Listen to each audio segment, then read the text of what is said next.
नाजायज बोलते हैं चाचा। तो जब ये हमारे नेता अपना इलाज कराने के लिए एम्स में जाते हैं, हमारे नेता अपना इलाज कराने के लिए बॉम्बे जाते हैं, विदेश जाते हैं, तो ये बताइए जब ये अपने इलाज के लिए अस्पताल नहीं खुलवाए तो हमारे इलाज के लिए कहाँ से खुलवा पाएंगे। मेरी उम्र आज 28 से 30 बरस की हो गई। 30 बरस से हो सकता है 5 बरस बाद मुझे होश आ गया होगा। 25 बरस से तो ऐसा ही देख रहा हूँ कि हमारा बिहार में बदलाव कुछ नहीं हुआ है। बिल्कुल सही बात हुआ है तब लिए रहा है। इसमें दोष हम सरकार को नहीं देंगे, क्योंकि हमारे पास रोजी नहीं है। हम अपनी रोजी ढूंढते हैं, वो चाहे हमें नशा में मिले या बुराई करके मिले या किसी का मर्डर करके मिले। हमारे पास अगर रोजी होती, हमारे पास काम होता, हमारे पास किसी का विश्वास होता, तो शायद आज हम भी बेकार नहीं होते। किसी फैक्ट्री में अपने ही जिला में, अपने ही गृह जिला में, अपने ही घर में काम करते। तो जब इंसान बेकार होता है तो वो गलत काम करता है। तो गलत काम तभी होता है जब इंसान फुर्सत में होला। एक गलत काम हो तारा टाइम ना मिले। अच्छा बताओ, तार गेहूं के दवरी आई, आपको भी पता है भैया किसके बारे में बोल रहे हैं। तू अपन गेहूं दही बना। तो जब हमारे पास अपना वर्क होता, हमारे पास फैक्ट्रियां होती, तो आज हमारे भी घर की औरतें अपने पति के साथ रहती। ये अपने पति के लिए तरसती नहीं कि होली में आएंगे तो दीपावली में आएंगे। आज हम अपने बच्चों के साथ होली मनाते, दीपावली मनाते।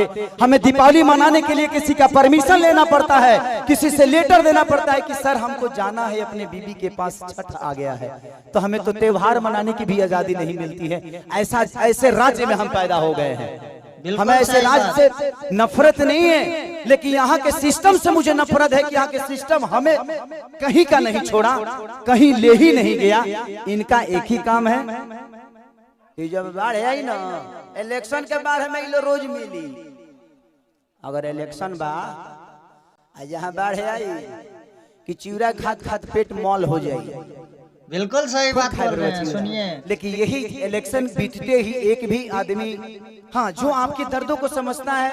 मैं किसी राजनेता पे उंगली नहीं उठा रहा हूँ, मैं सिस्टम पे बात कर रहा हूँ। आज अगर यहाँ फिल्म सिटी बन जाए तो मुझे लगता है कि खेसारी लाल यादव यूपी में शूट करने जाते हैं, वहां पे कम से कम 60 से 70 लाख रुपया भैया प्रोड्यूसर और डायरेक्टर यूपी सरकार को दे के आता है।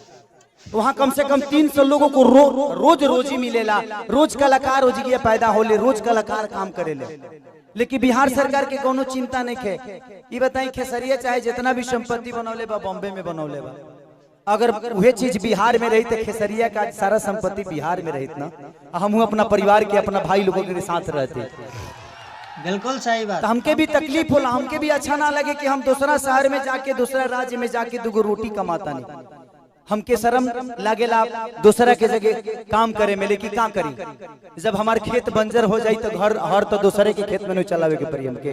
बिल्कुल सही बात। इस बात पे आप लोग, और हमारा खेत बंजर, हम किसान हो के भी इस खेत को आबाद नहीं कर पा रहे हैं, तो गलती हमारी है।